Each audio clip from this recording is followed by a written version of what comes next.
It's coarse and rough and gets everywhere. Hey guys, welcome to Console Choice. I'm Mark, and I want to talk about Sandland. RPG fans are being spoiled rotten lately with so many games to choose from, it's hard to narrow down the ones that are actually worth your time and money. This isn't a cheap cash grab tie-in game, it's a full-blown RPG that can stand tall next to the manga and the anime versions of the story. So here's 3 things that make Sandland special. Number 1.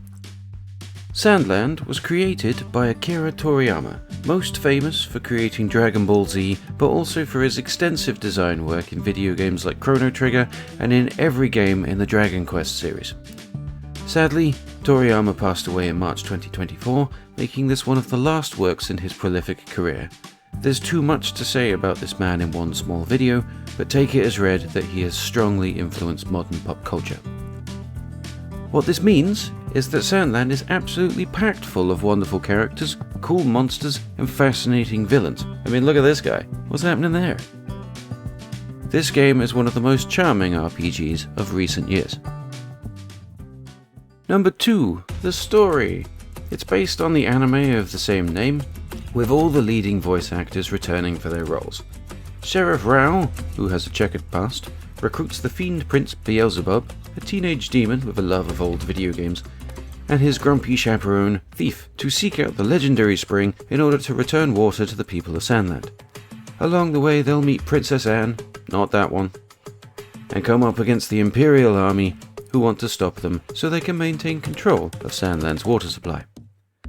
But it's not necessary to have watched the anime at all, as the game starts from the beginning of the story and expanding on the series and making slight alterations where it's necessary for the gameplay.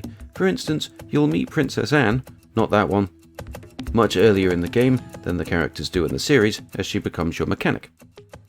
There's also plenty of side quests, which though little more than fetch quests or monster hunting quests, have great stories written around them, and the effort put into this game shows through, as even these side characters are well voice acted. It must be my destiny to die here. For such a fraidy cat, he sure can talk. Number 3. Tanks!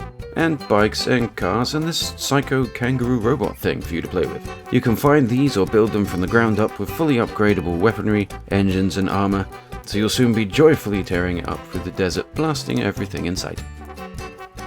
Full-on vehicles like this in an RPG is a first for me, but the variety in gameplay in general is enough to keep playing. It also includes a town rebuilding, stealth sections, and a fairly chunky skill tree for the main and side characters. There's always something to find out in the desert with monsters, caves, mining spots, and chests galore to hunt for loot. There's a lot to do. So there we go, there's 3 main reasons why Sandland is worth your time, but they're definitely not the only reasons, so go check it out. If you fancy, hit those like and subscribe buttons. Thank you very much for watching Console Choice. I'm Mark. Have a lovely day now.